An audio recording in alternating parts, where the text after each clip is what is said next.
বারবারই আগুন জ্বলছে। এই খাসার এই জায়গাটায় সে সকাল থেকে আগুন ধরে যাচ্ছে। বাড়ির বিভিন্ন জিনিসপত্রে হঠাৎ আগুন ধরে যাচ্ছে, আর তা আতঙ্কিত হয়ে দেখছেন পরিবারের সদস্যরা। এ থেকে মুক্তি পেতে মুফতি মাওলানা এনে কোরআন তেলাওয়াত করলে থেমে যাচ্ছে, আর কোরআন তেলাওয়াত বন্ধ করলে শুরু হচ্ছে দাও দাও করে আগুন জ্বলা। বলা যেতে পারে ঘটনাটি হরর সিনেমাকেও হার মানাবে।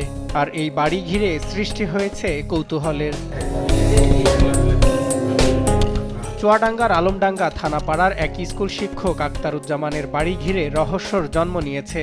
হঠাৎ আসবাবপত্রে আগুন ধরে যাওয়ার ভিডিও সোশ্যাল মিডিয়ায় আপলোড করার পরপরই ভাইরাল হয় ভিডিওটি। এই ঘটনা এলাকা জুড়ে সৃষ্টি হয়েছে চাঞ্চল্যের। মানে এই ধরনের ঘটনা ইতিপূর্বে কোনোদিন আমার জীবনেও শুনিনি। 60 বছর বয়স আমার, কিন্তু আমি শুনিনি, এই প্রথম শুনি।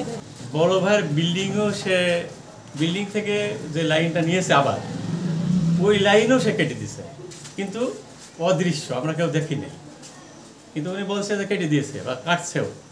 ওনার বাড়ির লাইনে কিছুই হয়নি, কিন্তু ওনার বাড়িতে সব লাইন ফল্ট হয়ে গেছে। এলাকার সবাই একদম ভয় ভীতির ভিতরে আছে, কারণ এটা তো পুরো বিশ্বে একটা অন্যরকম একটা ঘটনা। দুই ছেলে, স্ত্রী ও শাশুড়িকে নিয়ে বসবাস আক্তারুজ্জামানের। প্রথমে রহস্যজনকভাবে ঘরের জিনিসপত্র হারালেও বর্তমানে হঠাৎ আগুন ধরে যাওয়ায় আতঙ্কে দিন কাটছে তাদের। অপরদিকে কোরআন তেলাওয়াত, তদবির ও ঝাড়ফুঁক দেওয়া হুজুর তাদের বাড়ির বাইরে বা বাইরের মানুষকে ভেতরে প্রবেশে নিষেধ করছেন।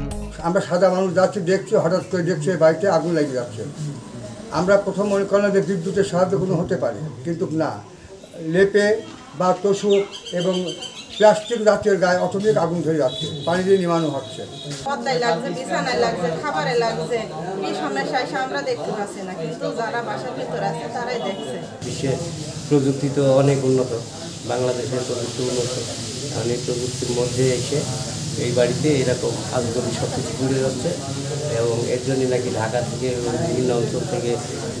এ ঘটনা শোনার পর উৎসুক জনতা প্রতিদিনই ভিড় করছে, তবে কাউকে ভেতরে প্রবেশ করতে দেওয়া হয়নি। তবে সামাজিক যোগাযোগ মাধ্যমে ভিডিওটি ছড়িয়ে পড়ার পর ঘটনাস্থল পরিদর্শন করেছে আলমডাঙ্গা থানার ভারপ্রাপ্ত কর্মকর্তা মাসুদুর রহমান। এদিকে হঠাৎ আগুন লাগার যে কারণগুলো আছে তার মধ্যে একটিও আলামত খুঁজে পাওয়া যায়নি বলে জানালেন এই ফায়ার সার্ভিসের কর্মকর্তা। এই ধরনের আগুন লাগার কোনো কারণ আমাদের জানা নাই।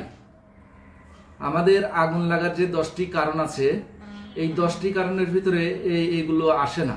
ঘটনাটি অলৌকিক নয় বলে জানালেন রসায়নের শিক্ষক মাকসুদুর রহমান। তিনি বলেন, ফসফরাসের সাথে হাওয়ার মিশ্রণ সহ বেশ কিছু কারণে আগুন ধরতে পারে, তবে প্রকৃত কারণ উদ্ঘাটনের জন্য সংশ্লিষ্ট কর্তৃপক্ষের কাছে দাবি জানান। যদি মাটি থেকে মিথেন গ্যাস আসে, মিথেন গ্যাস সরাসরি আগুন ধরবে না, না জ্বালালে মিথেন গ্যাস আগুন ধরবে। তবে যদি ফসফিন গ্যাস আসতে পারে, মাটির ভিতর থেকে, ভূপৃষ্ঠ থেকে পানির সাথে ফসফিন গ্যাস আসতে পারে, সেটা ফসফিন গ্যাস সরাসরি বাতাসের সাথে আগুন ধরে। একের পর এক আগুন লাগায় আতঙ্ক ছড়িয়েছে স্থানীয়দের মধ্যে। আধুনিক প্রযুক্তির যুগে বিষয়টা অবিশ্বাস্য বলে মনে করছেন অনেকে, তবে দ্রুত প্রকৃত ঘটনা উন্মোচনের দাবি জানান স্থানীয়রা। বারবারই আগুন জ্বলছে। এই খাসা নিউজ ডেস্ক, দেশ টিভি। সকাল থেকে আগুন ধরে যাচ্ছে, নিবাসে আবার ধরছে।